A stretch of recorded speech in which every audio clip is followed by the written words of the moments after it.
Hey, what's up guys? Today we're going to do a 1-year review of this Husqvarna Light Cross Junior. This is an e-bike designed for kids, and we're going to talk a little bit about what this thing has been like. I got this for my daughter when she was 7. It has now got 523 kilometers on it, so it's definitely been used quite a bit. Let's jump on in and talk about it.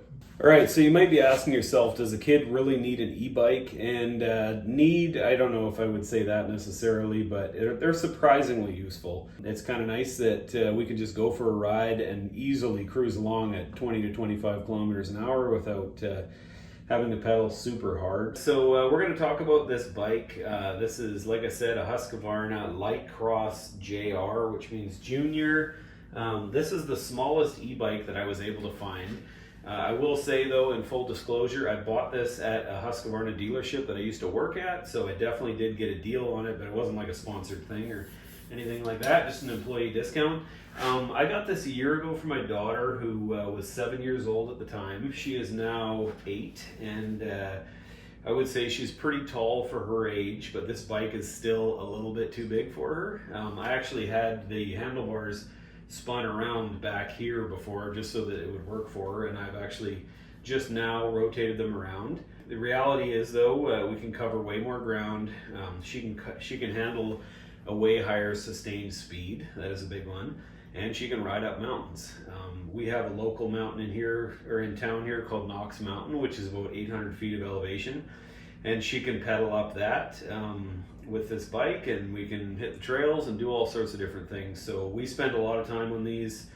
I bought my bike pretty much about the same time, and I've got about 1,800 kilometers on it now, so I ride it a lot. And actually, if you want to see the review video on that, I will post a link in the description. I find if I'm in full boost, she's struggling a little bit to keep up with me, but if I just put my bike 2 levels below that in standard, my comfortable amount of pedaling for me is about the same as her on full boost, and we can basically just ride at the same speeds, which has been really nice. Anyways though, in terms of just general wear and tear and stuff, I mean, there's a few little scratches. She's wiped it out here and there, but the tires are still holding up fine. The brakes are working great. We actually haven't had any issues at all. The only modifications I've made was a set of tail light and headlights, which I put on my bike as well. I'll throw a link to those in the description. They were just off Amazon, super affordable, and they've been great, no issues at all. So this bike is super easy to operate. Basically, you just press the power button here.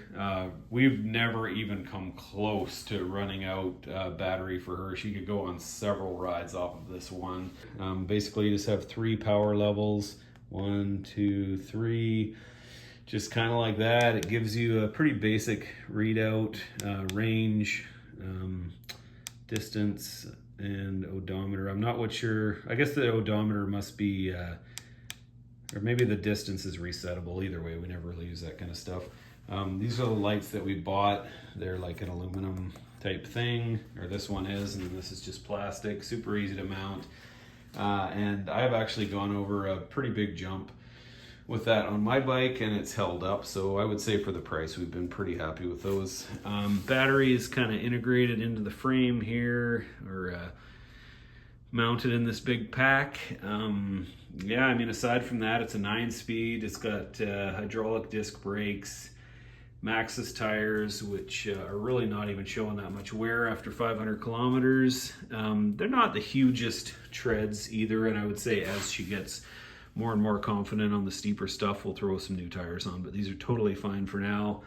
Shimano motor and Shimano brakes and stuff like that, so pretty decent components, and yeah, pretty awesome bike all around. It is really an improvement. You get in the steep stuff, you got a long way to go, you're a bit tired, it's hot, it's cold, whatever.